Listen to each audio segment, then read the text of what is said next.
नमस्कार। महामिनर्वा एकेडमी में आपका स्वागत है। आज हम ज्वलंत मुद्दे पे बात करेंगे, समान नागरिक संहिता पे।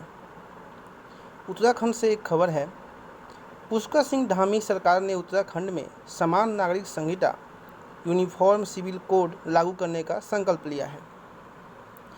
इससे सामाजिक समरसता बढ़ेगी, लैंगिक न्याय की बढ़ावा और महिला सशक्तिकरण को शक्ति मिलेगी। इसके साथ ही इससे हिमालयी क्षेत्र की असाधारण सांस्कृतिक व आध्यात्मिक पहचान और पर्यावरण को सुरक्षित रखने में मदद मिलेगी। अहमद खान बनाम शाह बानो बेगम एवं अन्य मामले में उच्चतम न्यायालय ने कहा है कि समान नागरिक संहिता से देश में एकता को मजबूती मिलेगी।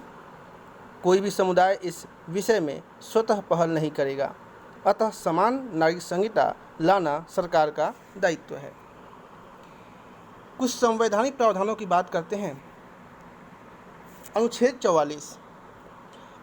44 में कहा गया है, राज्य भारत के समस्त क्षेत्र में नागरिकों के लिए एक समान नागरिक संहिता लागू करने का प्रयास करेगा। इसमें देश के सभी नागरिकों के लिए एक जैसा कानून बनाने की बात कही गई है। सरकार से अपेक्षा की गई है कि वह पंथ, क्षेत्र, भाषा आदि बंटवारा करने वाले आधारों की परवाह किए बगैर सभी के लिए एक जैसा कानून बनाए। उस पर तार्किक बहस करने के बजाय उसे सांप्रदायिक रूप देकर अछूत बना दिया। संविधान निर्माताओं ने महसूस किया कि विवाह और भरण पोषण से जुड़े मामलों का संबंध किसी उपासना पद्धति से नहीं है, बल्कि इसका संबंध इंसानियत से है। हालांकि समान नागरिक संहिता से जुड़ी कुछ बातें संविधान की 7वीं अनुसूची में समवर्ती सूची के खंड 5 में भी दी गई हैं।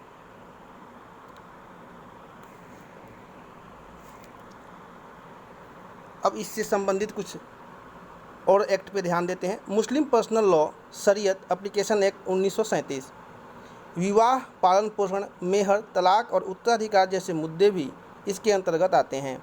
इनमें से कई विषय समवर्ती सूची के खंड 5 में भी दर्ज हैं।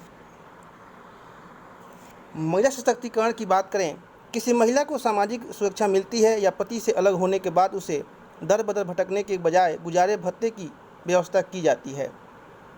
पुरुष एक से अधिक शादियां कर सकता था। विवाह विच्छेद करके सम्मानपूर्वक एक दूसरे से अलग रहने का अधिकार, महिलाओं की आर्थिक सुरक्षा के मद्देनज़र उन्हें भरण पोषण का अधिकार, पिता की संपत्ति में बेटियों को भी अधिकार देने की परंपरा, संतान को गोद लेने के मामले में भी पति के एकाधिकार को तोड़ते हुए महिलाओं की भागीदारी सुनिश्चित करना, पारंपरिक विधि की जगह मानवाधिकारों और समानता के सिद्धांतों को तरजीह देने की बात की गई है। इसमें न्यायालय के निर्णय की बात करें, न्यायमूर्ति मोहम्मद करीम छागला ने मोतीलाल नेहरू व्याख्यानमाला में प्रोफेसर ताहिर महमूद ने अपनी पुस्तक मुस्लिम पर्सनल लॉ 1977 में तथा न्यायमूर्ति एम.यू. बेग ने इम्पैक्ट ऑफ सेल्यूलरिज्म 1973 में भी संविधान के अनुच्छेद 44 को अमली जामा पहनाने का आह्वान किया था। कोर्ट ने इस्माइल फारूकी मामले में 1994 में कहा था कि मस्जिद इस्लाम का अनिवार्य हिस्सा नहीं है।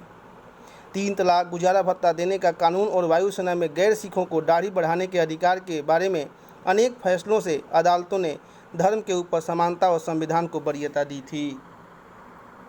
अब इसमें संविधान सभा की बात करते हैं। इसमें पक्ष और विपक्ष में क्या क्या बात कही गई थी उस पर एक ध्यान देते हैं। विपक्ष की बातें देखते हैं। पहला है, इस्माइल साहिब ने, नागरिकों के लिए समान कानून की कोई आवश्यकता नहीं है। इसके बजाय यदि लोग अपने पर्सनल कानून का पालन करते हैं तो कोई नाराज़गी या असंतोष नहीं होगा। वहीं नजीमुद्दीन अहमद ने कहा, विवाह और उत्तराधिकार के कानून धार्मिक निषेधाज्ञा का हिस्सा है। महमूब अली बेग, 13 से 50 वर्षों से मुस्लिमों द्वारा निजी कानून का पालन किया जा रहा है और सभी प्राधिकारियों द्वारा इसे मान्यता भी दी गई है। वहीं जो पक्ष के तर्क थे, के.एम. मुंशी ने कहा, कई देशों में समान नागरिक संहिता लागू है। कुछ मुस्लिम देशों में भी अल्पसंख्यकों के पर्सनल लॉ को मान्यता नहीं दी गई है। तुर्की और मिस्र जैसे देश में किसी भी अल्पसंख्यक के लिए निजी कानून की मान्यता नहीं दी गई है। 1937 में जब केंद्रीय विधानमंडल ने शरीयत कानून पारित किया था तो मुस्लिम सदस्यों ने कहा कि यह सभी मुस्लिमों पर लागू होगा। वहीं अल्लादी कृष्णस्वामी अय्यर ने कहा, देश के नेता चाहते थे कि पूरे भारत को आपस में जोड़ा जाए और इसे एक राष्ट्र के रूप में एकजुट किया जाए। इसके जरिए क्या हम उनकी इच्छा की पूर्ति की देश में आगे बढ़ेंगे या देश को हमेशा प्रतिस्पर्धी समुदायों के रूप में बांटे रखना चाहते हैं। वहीं डॉक्टर अंबेडकर ने कहा था, वह मुस्लिम सदस्यों की बातों को सुनकर बहुत ही चकित हैं। देश में एक समान और पूर्ण आपराधिक संहिता, संपत्ति का हस्तांतरण अधिनियम और अन्य जरूरी कानून पहले से लागू हैं।